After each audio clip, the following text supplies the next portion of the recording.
Hello, my name is Eliabu Mbonimpa, and a Tanzanian curator and artist, and I've been working on the story of Stanko Grom, a Slovene collector who came to Tanzania and collected objects and took so many pictures.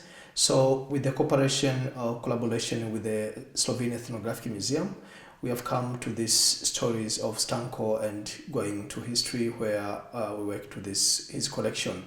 So here at the museum, I've been working on the object, but also his photographic collection, which he took while he was in Tanzania. And this has led into collecting history stories that were not recorded, but also to bring together the story of Grom and relation to Tanzania. In 1937, Stanko Grom, a Slovene national, arrived in what was then Tanganyika. He worked in different parts of the country, including plantation in Tabora, lead mine in Mpanda, and construction project in Chunya. During his time there, he collected the object and took photographs that eventually traveled with him back when he came back to his country after he left Tanganyika in 1962.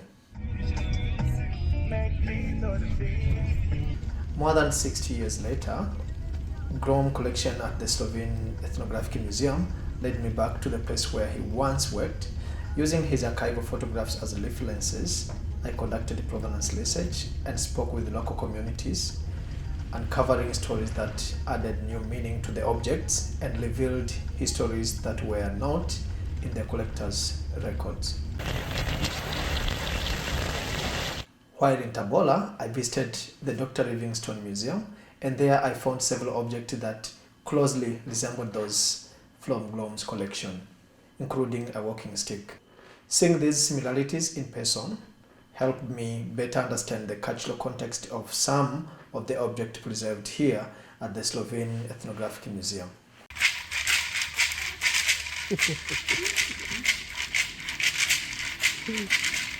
While in Tabora, I also met the chief of the Unyanyembe community, who shared valuable knowledge about the use and the significance of several objects from the collection. His insight added important local perspective to the provenance research and helped connect museum records with living cultural knowledge. Ingoma inatumika kwenye inapigwa wakati gani? Inapigwa hii ngoma ya muziki. Ngoma ya muziki. Kwa mtu anaweza kamata mzimu ya Uswezi akatibiwa. Yaani ukikamata mzimu unaugua. Kwa unatibiwa. Kwa wakati unatibia hii ngoma inapigwa. Wakati wa tiba. Kwa na wao inabidi uingie.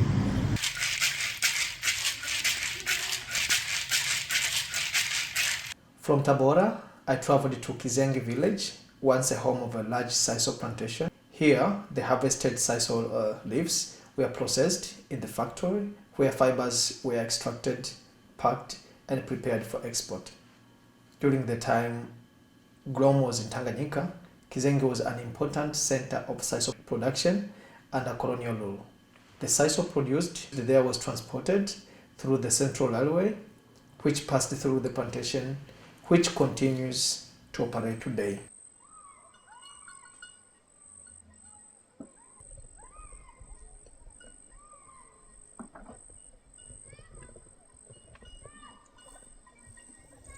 This former sisal plantation carries mixed emotion.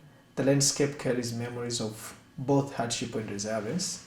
Local members shared how a difficult life was, who depended on food provided by the plantation and was expected to focus entirely on sisal production. But somehow they found a way to find entertainment through collective programs like traditional dance performances that brought people together during weekends. Mlikuwa mkonge tu, hakuna mtu mwingine. Alafu mlikuwa mweupe. Chakula mlikuwa mnapataje? Mlikuwa mweupe. Chakula tulikuwa tunalishwa na wazungu. Wewe unaifanya kazi, ukishalipua unaenda kusimama dirishani, unapewa kibaba cha unga kama viwili na maharage na mafuta mawese yalikuwa yanakuja kutoka Kigoma mara nyingi na dagaa. Basi unaondoka unaenda nyumbani. Ndio chakula. Ukiwa mtoro kwenye kazi huli utakula wapi sasa? Ni niulize wewe mtazamo wako kwa mfano kwa sasa. Umefanya kazi kipindi cha mkoloni, umefanya kazi kwenye shamba la mkonge, na zamani mlikuwa mruhusiwi kufanya kazi nyingine zaidi ya kwenye kazi ya mkonge. Tumeona kuna mazao mengine sasa hizi ni mazao tofauti na mkonge. Sasa kuna sana ya chakula. Tumekutana na mahindi, tumekutana na mihogo, alizeti, tumekutana na viazi, karanga. Sasa hizi kuna mtazamo gani? Ni kwamba watu hawapendi tena utumwa hawapendi tena mkonge, kwa sababu sasa hizi nimeona kabisa hata mazao ya biashara nimeona tu moja ambao ni tumbako, mbona yenyewe nimeambiwa ni kama miaka mitatu tumepita limeanza kulimwa. Ni kwamba sasa hizi watu hawapendi kabisa masuala ya utumwa au hawapendi kabisa kujihusisha na masuala ya mkonge kwa sababu ya unyanyasaji uliotokea ilikuwaje? Sasa hivi watu wameshabadilika. Na kama wamebadilika wameanza kuona mbali. Kwa sababu kama utaletewa kampuni hapa ukakae kwenye kazi ya kutumwa kwenye mkonge, utakuwa na hali ngumu sana. Kuliko sasa hivi uwe na kazi ya kuwa kama hivi sasa kuna baadhi ya wengine wanafanya kazi ya kubangua asali. Kuna watu wengine wana mashamba kama hivi wanaamua kulima tumbaku. Ni afadhali ukafanya kazi ya kwako binafsi mwenyewe kuliko kufanya kazi ya kutegemea.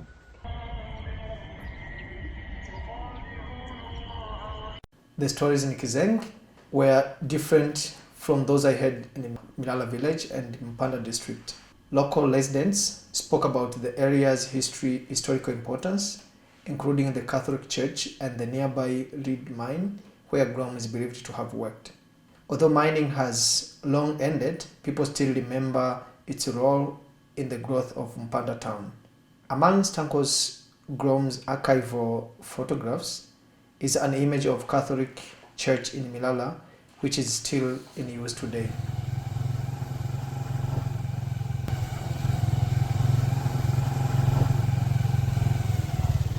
Yaani hizi ndo zilikuwa barabara zao kwa ajili ya nini?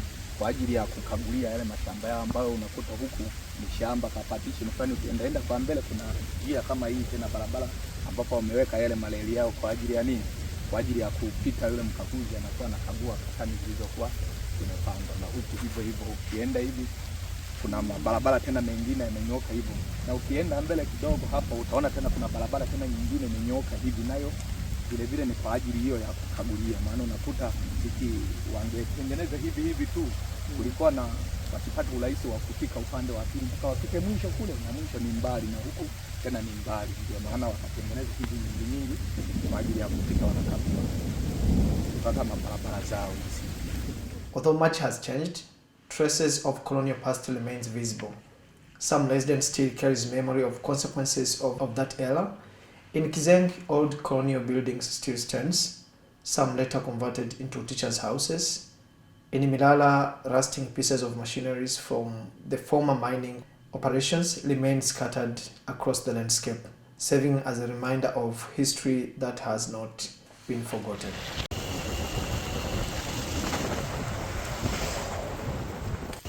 Hatu katikisa tu hapa huwezi. Huwezi.